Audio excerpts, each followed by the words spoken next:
Donkey Kong Bananza has, well, a lot of layers. Just like an ogre. Any analogies aside, this Nintendo title packs in 17 different layers, each with a unique slice of chaotic creativity. You'll find new transformations, tricky hazards, and plenty of terrain just begging to be smashed to bits. What I love is how each layer feels like its own playground. Whether you're chasing down collectibles, testing your platforming skills, or just soaking in the aesthetics, no two layer ever feels the same. It's a game that thrives on variety, constantly throwing something new at you while keeping Nintendo's favorite ape and Pauline front and center. But here's the question. Out of all 17 layers, how would you rank each one? Hello guys, and welcome back to the Crypt. Today I'm ranking every single layer in Donkey Kong Bananza.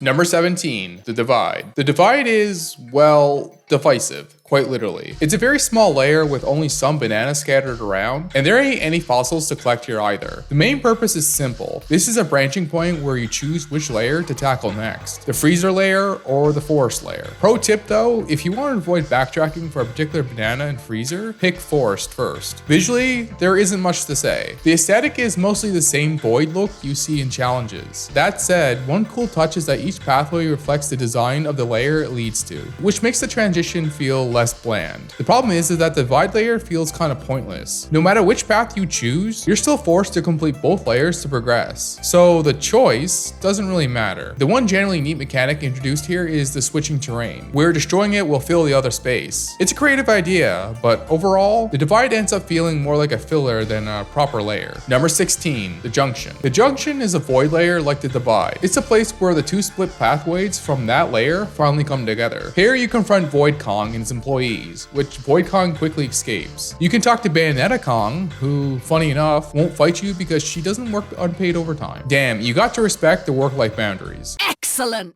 To progress, you need to chase and fight Void Kong across different layers, with the final fight being in the Junction. This layer is more like a place for this anticipated showdown. After defeating Void Kong, he escapes once again and you're able to progress to the next layer. There's also a few bananas scattered around, about the same amount you'll find in the Divide. Some of them are hidden fairly well if you take the time to look. Number 15, Racing Layer. Another small layer like the Divide and the Junction, Racing Layer has the added benefit of being, well, a race. It's the only layer where you get to ride Rambi against Diddy and Dixie Kong. The race is actually pretty cool in itself. You and your opponent can create liftoff ramps during it, which then stick around for subsequent laps. This means you can take advantage of ramps both you and your opponent builds, giving an extra layer of strategy. It's a neat mechanic that feels like it could have been used more because this layer is short-lived. There aren't any other races other than this one against Dixie and Diddy, which really makes this a missed opportunity. There could have been more against other opponents like Cranky Kong, earning you more bananas. But instead, we're stuck with just the one race, which is the biggest reason why I rank this layer so high. The aesthetics at least delivers, with the racetrack as the central piece and a massive golden trophy featuring Diddy's and Dixie's face. And pro tip, this trophy is also a great spot to farm gold if you ever need it. Number 14, Hilltop Layer. Hilltop Layer's aesthetics is about as straightforward as it gets. Blue-green hills, gray rocky structures, and patches of mud scattered around. It's very vanilla overall, the kind of zone that feels like a low-level starting area in an MMO RPG. And that's fitting because Hilltop is basically the game's introduction to smaller layers moving forward. This is the first of the smaller layers, unlike bigger ones that pack in more collectibles. The main mechanic introduced here is mud, a soft terrain that slows you down and shortens your jump, forcing you to adjust your movement and use surf and turf. Upon landing in this layer, you meet the Fractones, rock people who appear in every subsequent layer. They can build blast barrels and getaways, clear debris, or even exchange chips for bananas. Just don't expect them to do anything for free, which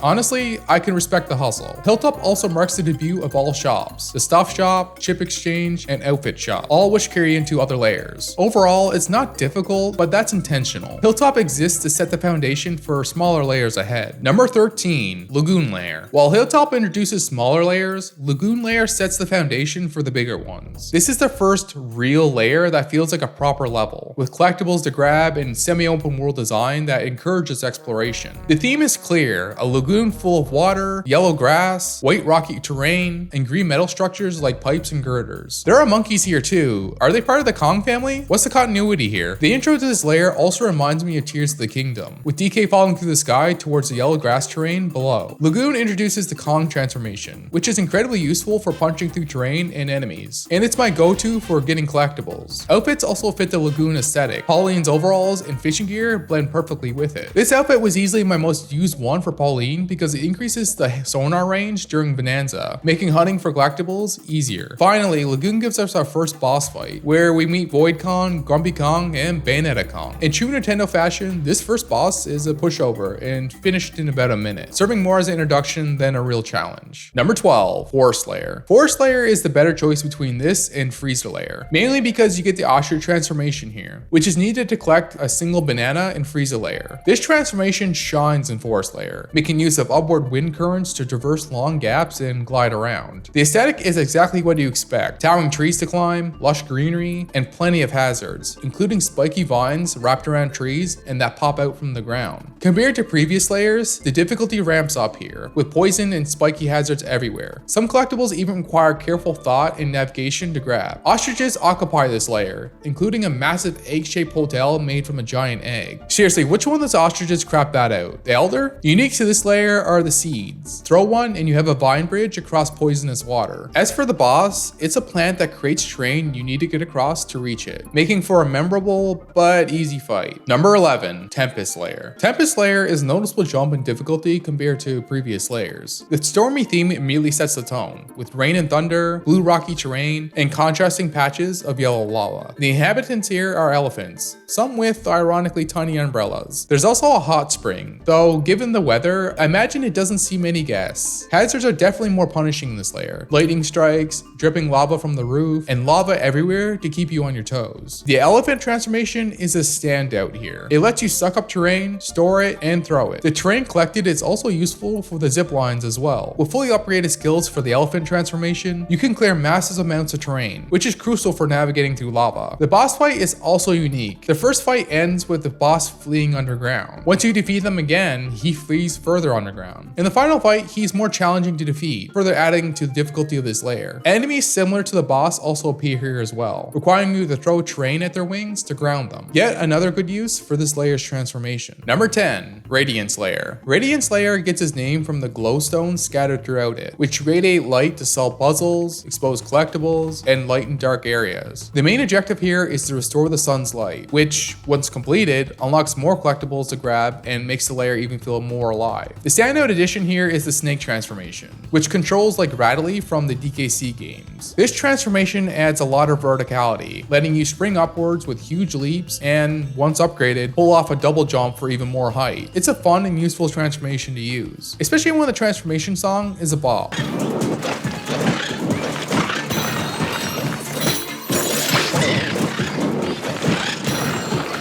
This layer makes great use of this verticality, with plenty of collectibles that could only be reached with huge leaps. Aesthetically, Radiance Layer stands out with its blue rocky terrain juxtaposed with the greenish yellow glowstones. Outside the caves, it shifts to white and blue sandy terrain, giving the whole layer a unique look compared to others. While it's not the toughest layer, its light-based puzzles and atmosphere make it a creatively fun layer to jump around in. Number 9, Forbidden Layer. Forbidden Layer is one of the strangest layers in DK and Pauline's adventure, mostly because they're not exactly welcome here. The fractones make that clear right away, telling you to leave. Go no further gate? More like further I go gate. Even the secure tones ask you to leave, unless you're willing to hand over the dough. I actually had to backtrack to the racing layer just to grind enough gold to pay these guys. Man, these rock people are bleeding me dry worse than inflation. Once you do pay up, they create these regions that create trails of passage stone. The terrain fractones are made of. This mechanic is simple but interesting. Throwing debris forms new paths to progress, but it can get awkward if you don't line up your throws very well. Thematically, the layer feels similar to the void areas, with the surreal touch by the strong light shining across the layer. The actual layout mostly consists of small islands, making traversal pretty dependent on the path creating mechanic. And we finally get the final fight with Void Kong here, which ends in a surprising way. Number 8, Groove Layer. Let's get groovy. Except Pauline gets separated from DK and DK wakes up in jail. What happened? Did they think you kidnapped Pauline? Without Pauline, it really highlights how stripped back the game feels without transformations. Like how other games temporarily take away your abilities, it makes you appreciate them more once they return. You also get an unlikely ally with Bayonetta Kong, who got tossed in jail too. Dreadful! awful. It's a fun twist to have an alliance with the enemy turn good. Visually, the whole layer feels like the inside of a disco ball. Pristine, shiny, and flashy. Structurally though, it's the most linear layer in the game. The main objective is to restore the beat for the disco hall's speaker system. There's not much exploration or terrain to destroy here, but they cram in a surprising number of collectibles into small spaces to keep you busy. One of the highlights is the fossil room, which proudly displays every fossil you collected. As for the main mechanic, the harp lets you swap gold terrain into rubber and back again. It's a simple concept, but the layer makes great use of it for light puzzle solving, progression, and hunting down collectibles. Number 7, Ingot Isle. Though technically not a layer, as Ingot Isle is on the surface, this is the very first layer of the game. It's where the game teaches you the basics, punching through terrain, collecting bananas and gold, avoiding hazards, and smashing through Void Kong's purple metal things. The aesthetic fits perfectly. It's a mine, the kind of place you naturally expect to start breaking through terrain. And this is where other monkeys in the DK universe are introduced. Still waiting on Nintendo for an explanation for this. DK meets Pauline here. Well, the strange rock version of her. Late into the game, after defeating the last boss, you return to Ingot Isle, only this time it's partially caved in. This is where you'll see a lot of post-game content. It adds hard challenges like an enemy gauntlet and boss rush, making this layer more than just a tutorial. And, of course, it's home to arguably the best Pauline outfit, the mining outfit. Not only does it fit the setting, but it doubles the amount of gold collected, making it insanely useful for farming gold, which you'll need plenty of for this layer. Number 6, Feast Layer. DK visits an amusement park themed after McDonald's. Everything here is America size. Giant burgers, fries, and soda. Honestly, I think I might have gotten diabetes just playing through this layer. Forget Supersize Me, Morgan Spurlock could have just spent a few days here.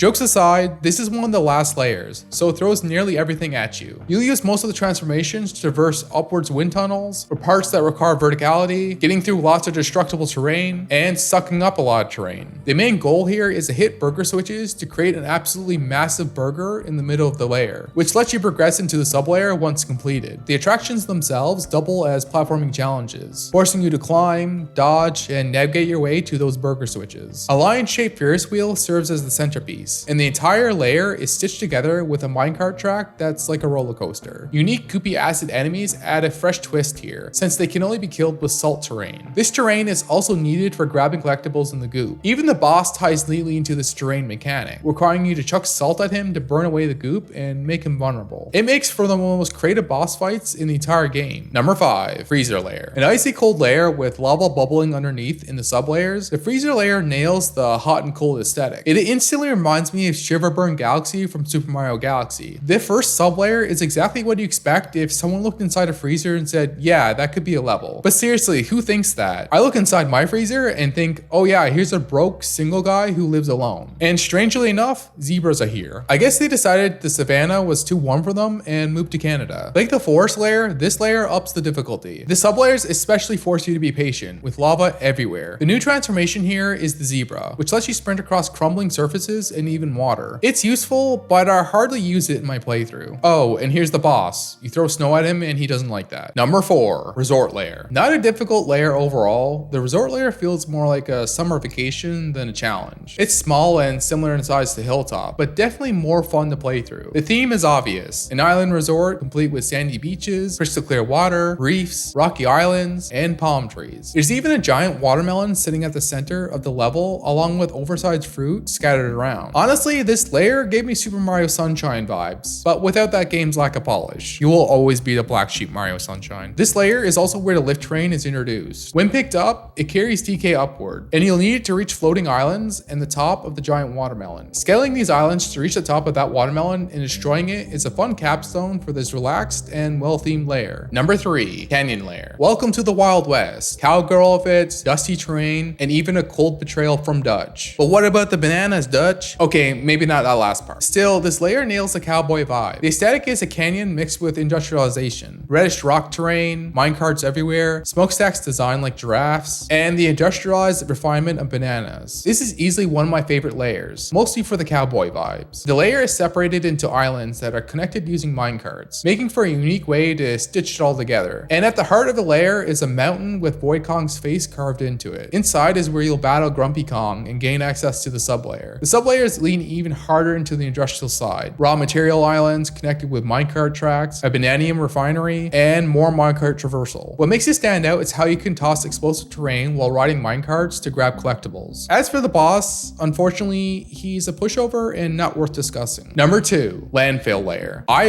really love the idea of this layer. It flips the usual open-ended design of each layer on its head by throwing you into an enclosed, dirt-filled environment where tunneling is the only way forward. Instead of exploration, you're constantly smashing through terrain just to get around, which makes this layer feel totally distinct. That said, the design isn't flawless. I had the camera get stuck in awkward spots or on indestructible terrain in this layer often. But honestly, camera struggles are almost a rite of passage in 3D platformers like this. This layer is one of the smaller layers like Resort, but it nails the landfill theme. With all the dirt, garbage, and metal waste piled up, you feel like DK is doing some underground waste management. This is also where the Kong transformation really shines. It's useful for tunneling around quickly, making collectibles easier to grab here than in other layers. Still, who thinks about these layers' designs? Did a dev look at their trash one day and decide, yeah, that could be a level? I look at my trash can and I see, oh yeah, here's the broke. Oh wait, I already made that joke. Number 1, Planet Core. Okay, major spoiler warning. 3, 2, 1. Okay, let's go. Holy crap, K. Rool is back, baby. In an epic reveal in the Forbidden Layer, K. Rool yeets Void Kong and escapes towards the planet core. At the planet core, enemies are reskinned to be familiar foes from past DK games, including Kremlings and Nekis. The music here even mixes bits and pieces from older Donkey Kong Country games. Planet core is the final chase after King K. Rool. Right from the first sublayer, K. Rool's ego is on full display with a statue of him while Kremlings worship it. The layer here is heavily divided, with numerous small sublayers containing waves of enemies and tough platforming sections. Eventually, you'll finally confront K. Rool, who absorbs the planet core himself, leading to a legitimately challenging boss fight. But after defeating K. Rool, he does the infamous fake out from DKC1 and chases after DK and Pauline, leading to an epic fight accompanied with a guitar rendition of Gangplank Galleon playing.